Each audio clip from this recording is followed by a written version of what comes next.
Buenas tardes, subsecretaria Kiawit Chávez Domínguez, subsecretaria de Empleo y Productividad Laboral. Muchas gracias por su tiempo, por recibirnos.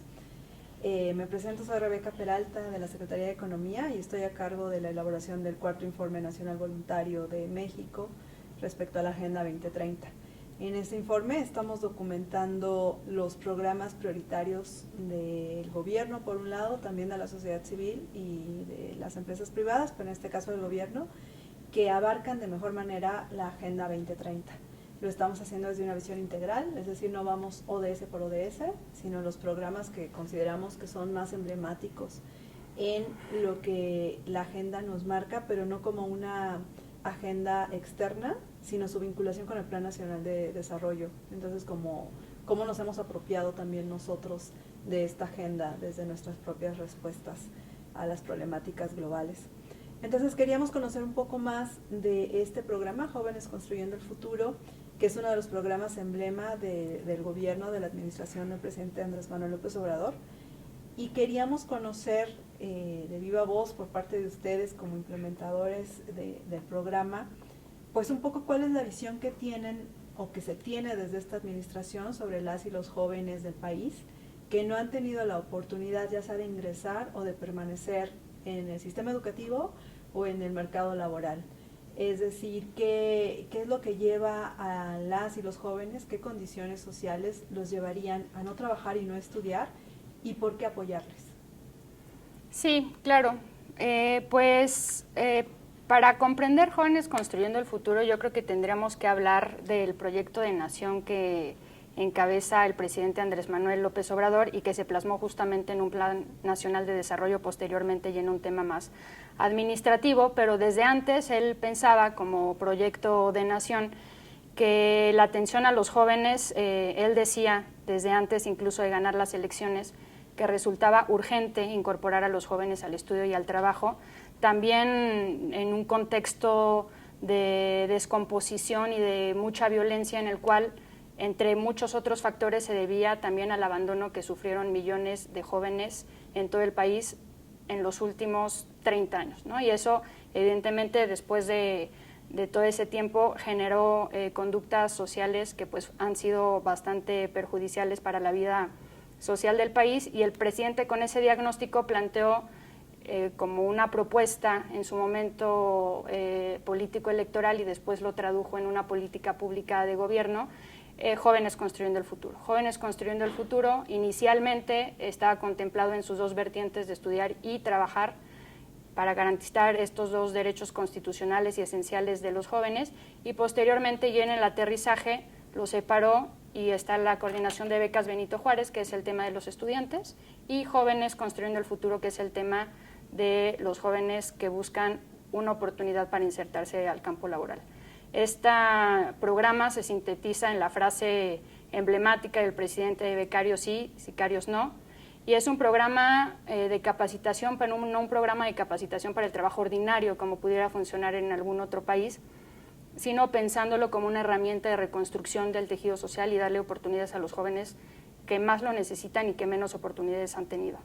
Este programa es un programa de capacitación, como ya lo dije, que permite a jóvenes entre 18 y 29 años de edad que no estudian y no trabajan incorporarse a un centro de trabajo durante 12 meses, periodo durante el cual el Gobierno de México les otorga un apoyo económico mensual que es equivalente a un salario mínimo, que gracias a la recuperación del salario mínimo, la revalorización desde 2019 a la fecha, que ha incrementado en casi un 90%, empezó en 3,600 pesos la beca, ahorita está en 6,300, justo al revés, además de su incorporación en el seguro médico del IMSS, ¿no? Entonces son como dos grandes pilares que tiene el programa, también para pues asemejarnos, aunque no es una relación laboral, sino de tutoría y de capacitación, a los componentes de un trabajo decente, un trabajo formal, digamos, ¿no?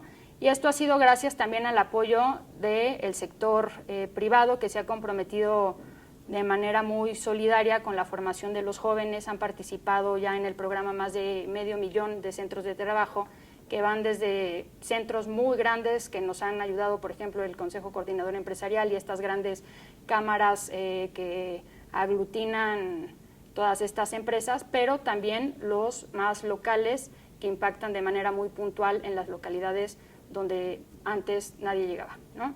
Entonces, este programa se enmarca en esa gran apuesta por la juventud. El presidente siempre marca este dato de en 30 años la inversión social, o que tal vez ni siquiera podría llamarse inversión social porque no llegaba directamente a los jóvenes, sino que era asignada a una unidad administrativa, pero que trataba temas de la juventud.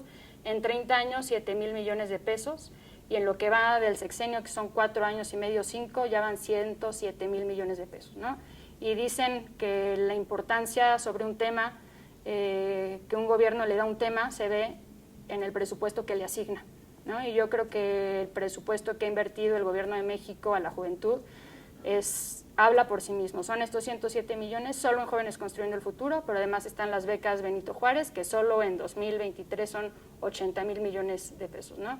Entonces, estas dos grandes vertientes de atención a la juventud son fundamentales porque además garantizan derechos fundamentales de la juventud, que es el estudio y el trabajo, ¿no? Y aunado a la salud, al tener además, acceso abona, ¿no? Porque justamente de los estudios que hemos realizado, el impacto del programa ha impactado en que un joven tiene mayor acceso casi en un 30% siendo parte del programa que los jóvenes que no son parte del programa, ¿no?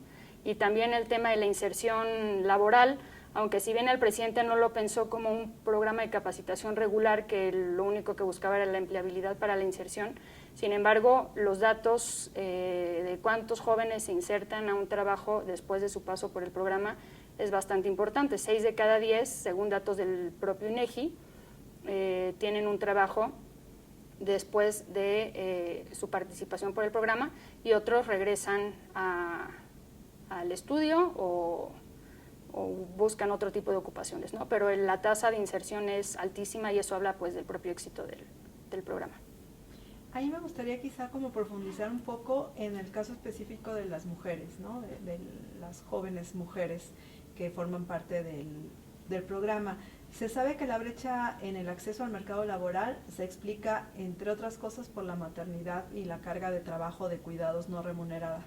De manera más fuerte, las mujeres más pobres son las que tienen menos oportunidades de contratar servicios tanto de trabajo doméstico como del cuidado de sus hijos o de las personas que dependen de ellas, lo que les lleva a realizar esos trabajos directamente y no involucrarse, no poder acceder al mercado laboral. ¿De qué manera Jóvenes Construyendo el Futuro aporta en ayudar a cerrar esas brechas de género o en generarle mejores condiciones a las mujeres jóvenes del país? Pues Jóvenes Construyendo el Futuro ha ayudado, es más favorable para las mujeres que los hombres. Eso fue una dinámica no necesariamente orientada por decisión de la operación del programa, sino que así se dio la propia dinámica, y yo creo que entre otras cosas es porque el programa abre puertas que de otra forma un joven tocando por sí solo no lograría abrir. Y eso ha ayudado también a que principalmente mujeres y muchas jóvenes participantes son madres en el programa. El 60% de los beneficiarios del programa son mujeres beneficiarias, y eso habla pues de permitirle o facilitarle la incorporación a mujeres de manera prioritaria, no porque haya una cuota, digamos, ¿no?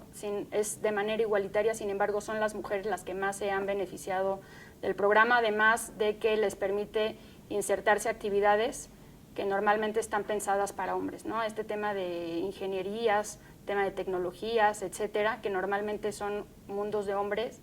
Aquí no hay forma de que un centro de trabajo registre un espacio para capacitación y tenga este sesgo de género, sino que tiene que aceptar la postulación de cualquier joven, ¿no?, que se le presente. Además de que, entre otras cosas, el programa también ayuda a las mujeres beneficiarias con el tema del seguro médico, cubre el tema de maternidad, ¿no? Entonces, durante el embarazo o posteriormente, las mujeres pueden, como cualquier otra mujer, como si fuera una mujer trabajadora, hacer uso de sus días y la capacitación sigue, no se les da de baja por estar embarazadas o en maternidad, y eso pues es un tema de digamos, hasta que se haga un poco costumbre, ¿no? El tema de ejercer los derechos, como muchas veces están en la ley ya, pero se resisten, ¿no? Hay mucha resistencia en pues estos cambios que tienen que darse y tenemos que todavía pues entre todas y todos juntar el hombro y sacar adelante, por ejemplo, este tema del sistema de cuidados, porque definitivamente los cuidados de los niños, adultos mayores, personas enfermas recaen fundamentalmente en las mujeres y eso orilla a que las mujeres tengan que optar por trabajo más flexibles, lo cual implica más informalidad, ¿no? Y se tienen que aguantar luego abusos porque pues es la condición que ellas pueden prestar el trabajo. Sin embargo, las condiciones, digamos, legales existen. Hay una también aquí desde la Secretaría del Trabajo, no necesariamente aquí en el programa, pero durante esta administración el mundo laboral la verdad es que ha sufrido una revolución bastante importante y cada vez son más sólidos los mecanismos y también los derechos a través de los cuales los trabajadores pueden ejercerlos con mucha más confianza y por supuesto están las mujeres trabajadoras que desde la juventud a través de un programa social como ya mujeres que rebasan los 30 años tienen que contar con todas las herramientas para poder hacer valer los derechos que en la Constitución ya existen, ¿no? Sí, usted hablaba de la política del presidente Andrés Manuel López Obrador respecto también al salario, ¿no? Este incremento tan fuerte que se ha tenido, en donde ahora ya prácticamente se duplicó el apoyo que daban en un inicio con el programa y el de ahora. Y también los grandes avances que se han tenido, que ya superaron la meta que se habían fijado de beneficiarios o adscritos al programa. Ya ustedes cumplieron con la meta y siguen para adelante. Ahí me gustaría preguntarle un poco cómo el programa impacta en la vida de las y los jóvenes que forman parte de él en esta reconstitución del tejido social. ¿Cómo afecta a las, positivamente entiendo, pero a las familias y a las comunidades? O sea, si el programa tiene un efecto multiplicador, digámoslo así. Sí, el tema del salario mínimo es bastante importante. Empezó el salario mínimo cuando se tomó esta administración en 88 pesos diarios y actualmente está en 207 pesos el salario general y en la frontera norte el incremento ha sido aún mayor. En el general es del casi el 90% y en la frontera como del 183%, ¿no? Y eso se refleja en estos datos que salieron en la Encuesta Nacional de Ingreso y Gasto en los Hogares, del tema de la reducción de la pobreza y la reducción de la desigualdad, y que un estudio que acaba de publicar la Comisión Nacional de los Salarios Mínimos da cuenta de que de los 5.1 millones de personas que salieron de la condición de pobreza, 4.1 millones se debe al incremento al salario mínimo, ¿no?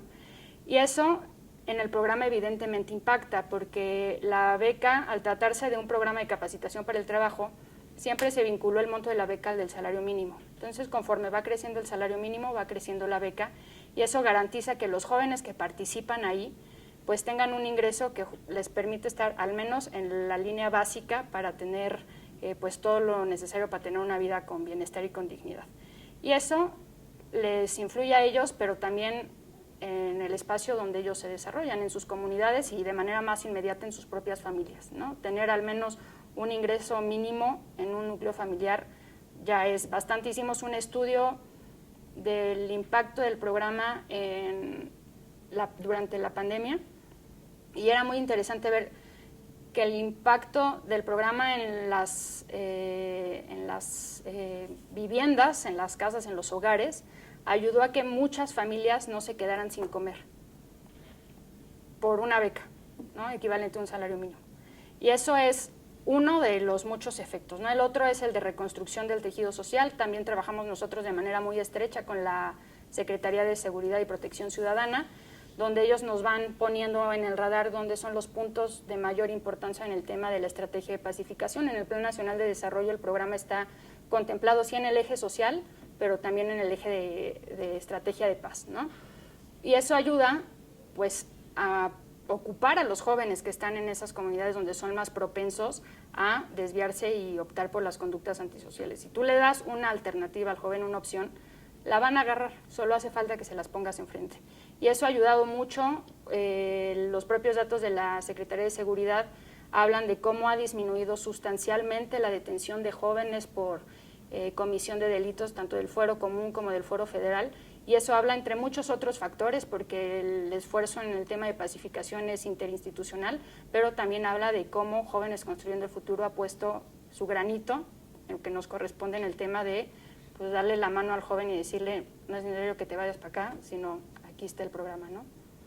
Muy importante eso en un país con esas dificultades con el crimen y la violencia, ¿no? Es realmente un programa que tiene muchas aristas en términos de género, en términos de atacar una etapa de la vida muy difícil. O sea, los jóvenes están enfrentándose a los estigmas de una sociedad que los califica por todo, ¿no? Recuerdo que hace años se hablaba de los ninis por gobiernos que despectivamente veían a su juventud, ¿no? Entonces es muy interesante ver el giro que ha dado con esta administración, esta visión que se tiene de los jóvenes, de digamos así, un rescate de la juventud y por lo tanto del presente y del futuro del país, ¿no?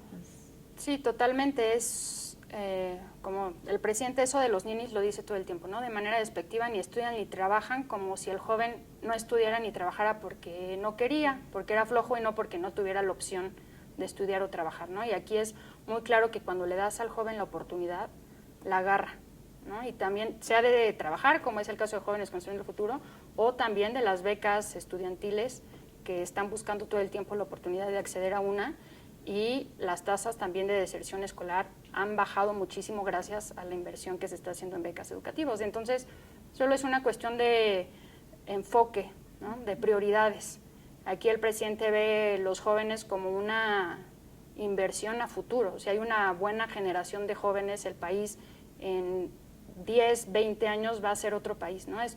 El impacto de este tipo de programas tal vez no se pueda medir en el lapso de un sexenio, sino en tema de generación, ¿no? Y yo creo que el impacto de este programa lo vamos a poder ver en cuestión de 10, 15 años. Y para cerrar y no robarle más su tiempo, subsecretaria, ¿cuáles serían los principales retos o desafíos para la continuidad del programa?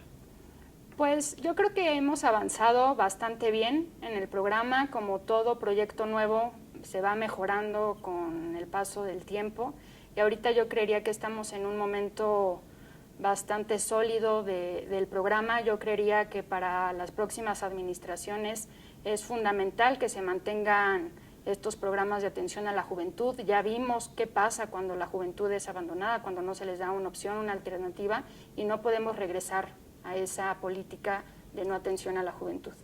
Lo que nos tocaría a nosotros, creería yo, tal vez